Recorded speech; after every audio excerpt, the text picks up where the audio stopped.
even though I've met people who've been like socially isolated for years through disability or ill health, I've never seen a hair condition that turned out like yours. I've known people that have been unable to get out of their house because they've got no legs, but they still I managed think to because get home. there was this thing on the whole COVID thing, which made me think, oh, why did blood clot? Like, oh my, what's going on here? Where something to do with people, I think it was BAME, black and Asian minority ethnics are maybe disproportionately represented in catching and COVID, right?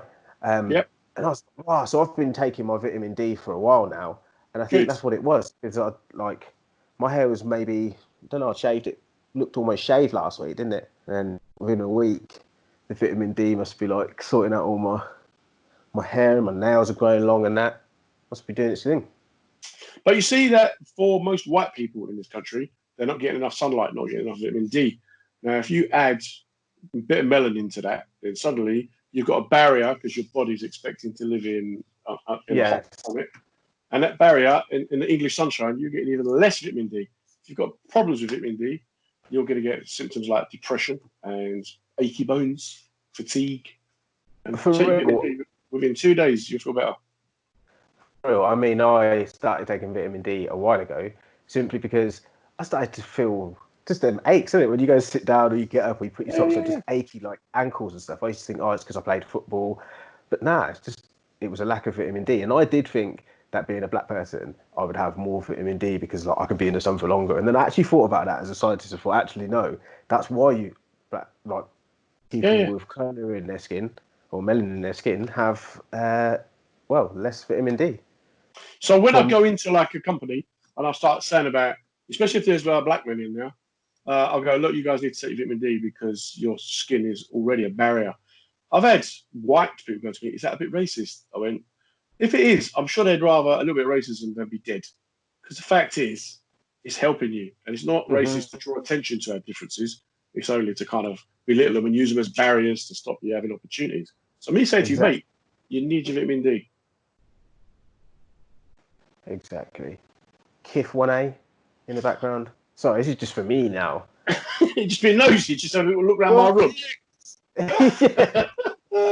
Who makes that so, little steam down there in the right hand corner? Is that a shark? what you got going on back there? What is all that about? So, a really good friend of mine is beautiful daughter. She had some developmental problems when she was born. There was no research about it going on in the world, or there wasn't a lot, and people didn't know about it. And it's a degenerative genetic condition, basically. It's a neurodegenerative disorder, and unfortunately, it's progressive. So what happens is, they put simply, they end up with cognitive impairment and like spasticity. They can be paraplegics. They can have loads of problems with development, and then they're really high dependency. They the kids, they're beautiful kids like any kids. They can be mischievous and misbehave like anyone else, but they don't develop. The developmental issues are different, and they're very high maintenance. And unfortunately, in this current climate, where if it comes down to health, everyone's fighting for what they can get, and these ones are at the very bottom. So my mate, he started a charity to try and get some investigation going, try to find a cure or ways to help it, and he's now found hundreds of people around the world. And he's just a bloke. He's just a man, not a scientist, not a medical expert, not a clinician, just wanted to help his daughter, and then in doing so, he's helped hundreds of other families. Um, Brilliant, man. yeah, it is, but they're amazing kids, to be fair. But it's the families, and we don't realise when you see like a kid in a wheelchair, you go, "Oh man," but that kid don't know no different. So I know it sounds harsh, but for that child, that's the path it's walking. That's the life it's got, right? But for the parents, it completely changed everything because we've all got expectations of our kids going on and becoming prime ministers or athletes, and these guys would just like them to live healthy. So it's very very difficult, and they don't get no support. And in America, especially, they got social services like we have, or welfare state like we have. So very very hard for them to get support and help. What's your involvement with it? Are you Just like help, because it's based in New York. Well, what can we do to help? What can anyone do to help that? At this stage, it's just about getting people to understand that it's out there, because there are people who've got kids who've got developmental problems, and they're like, "Well, what's wrong with the kid?" And they may go to the doctors and not get diagnosed, or get diagnosed with like epilepsy or autism or some other condition. But it's all because of this genetic disorder, and it's just how it manifests itself. Symptoms are different. Some get spasticity, some get neurological abnormalities, issues with coordination and stuff. But it manifests itself in loads of different ways, but it all comes back to, I believe, this genetic disorder.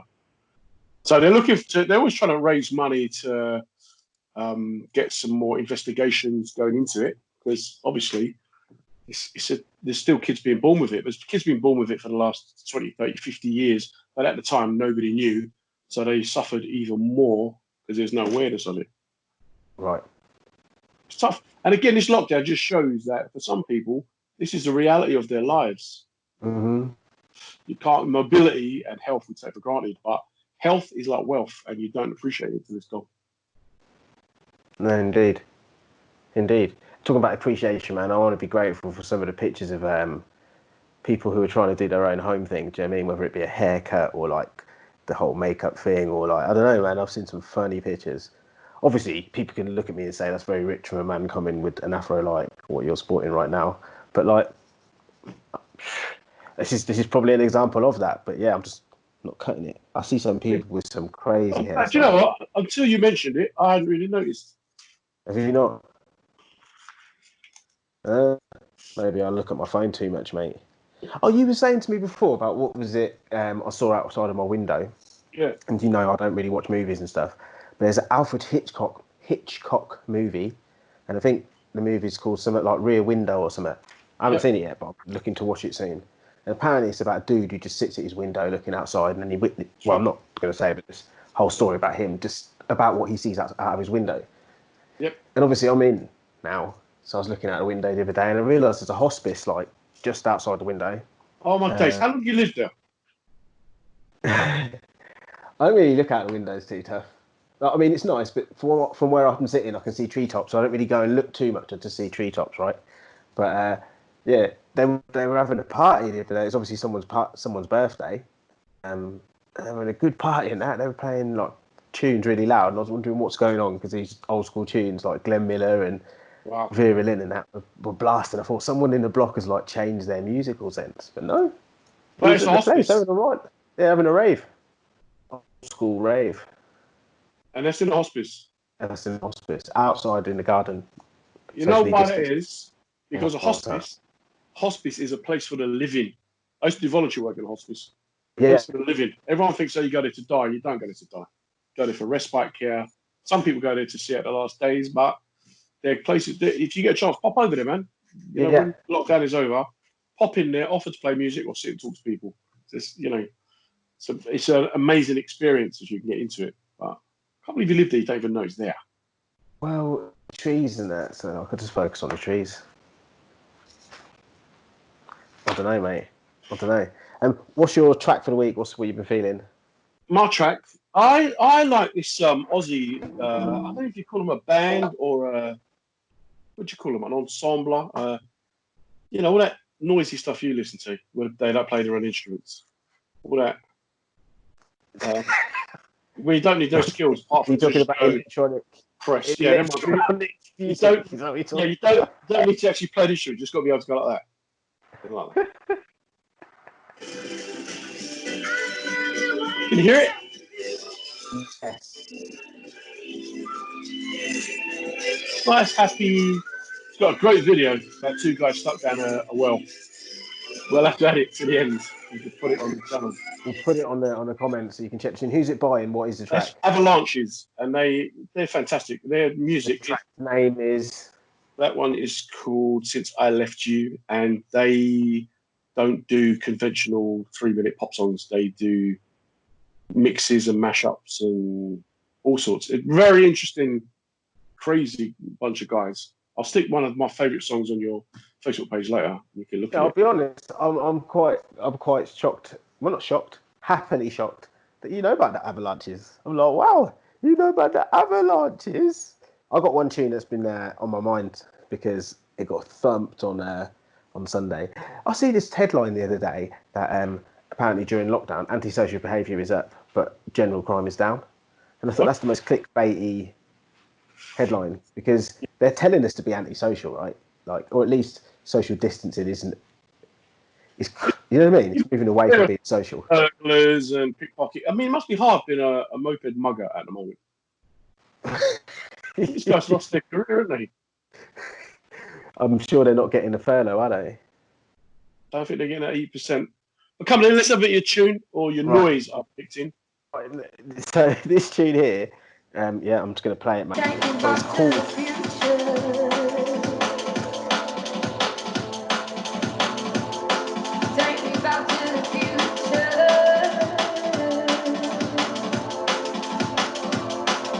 And it's just this lyric when the drop comes, especially at the moment, how people are feeling and that. Just take me back to the future.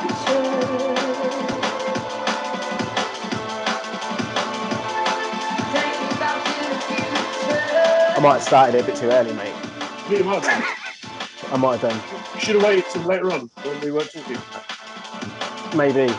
I'm gonna turn back time and start again. That's it. Gonna turn back time and start again is the main lyric. But yeah, that's Calibre, Breakage, Maddie Lane, track called Future Calibre Remix. If you play it loud, I can't listen to that. I honestly cannot listen to that sort of music at all. I think that because you're a chemist, right? I think if you looked at what actually physiologically goes on when there's a headache or a pain in the body, right? You can see it under a microscope. If you could put sound on that microscope, that's what pain would sound like. That. But no, there's a subbass which is almost like. Do you know? No, I'd say put your drum machine away, right? Get yourself a nice guitar, maybe a banjo. There's like a sub bass, you know, like Notting Hill Carnival when you get the big heavy reggae sound systems and you have like that. There's a bass and then there's like a sub bass which will like almost rumble your belly or you'll like a limb or whatever, right? But then you don't necessarily hear it so loud. It's not like your ears are going to pop, but just the bass is like at that frequency. There's that on them kind of tracks, and I think that's where I get the love for them sort of tunes there. I think that's the sort of sounds they'll be playing into space when the aliens turn up to communicate with them, like Close Encounters. But because we've moved on a bit, just oh my days, really. So when you and your missus have a nice romantic, quiet evening, me and my girl, we've got Since I Met You. Oh yeah, baby, I found a love song. What have you got? Yeah, come in, Nick. Look back to the future. 1 2 1 2 1 2. Give it a real. Just see. What's proper music, mate? Get a guitar, bit of like rhythm. Turn the drum machine off. I'll be honest with you, mate. I'm gonna convert you. I'm just gonna post pure drum and bass bangers on your Facebook wall. If you hadn't, your missus say anything to you or like that weird things that you do around the house? My missus said to me that when I eat chocolate, I eat it really loudly. Yeah, women don't like that, do they? Like, really loud. I've never even heard that before. Like eat something loud. Yeah. No, it's a proper phobia. I can't remember what it's called, but the noise. People who have a phobia of other people's noises. Apparently, because I think when she gets irritable, she just finds reason to chat at me. But apparently, my eyelids blink really loudly. So you're fucking doing it again! Blinking eyelids! The lyric that made me laugh was, "It's like you're really enjoying it, so you've got to eat extra loud and savor it." It's like, what was it? Oh, mate, what was the lyric? Yeah, you sound like my granddad when he eats bread. Oh, that's the lyric. Yeah. I went to. Do we have to put up a disclaimer when I'm going to make a racist statement, or is it all right to just do it? I went to Japan, right? Yeah, I went to Japan. Anyway. When I went to Japan, I couldn't get over it. People was making so much noise in this soup. And I said to the guy who was with me, "What's wrong with all these people?" He said, "No, it's a compliment to the chef." You know what? It probably tastes better as well, and they're probably hot, mate. I couldn't. Like, I'd still be there for a bit when they give me the bowl. I can't eat food too hot. sometimes with them, their food, they're That- hot, mate. Don't but if it's don't hot, look you at other go. people thinking to do it. Yeah. You did that in my family growing up. The next sound you'd have heard would have been. Exactly. If you were lucky, you'd have got the look. Do you know what I mean? The look. Yeah. Yeah. Nothing would come after the look, but then often not that lucky.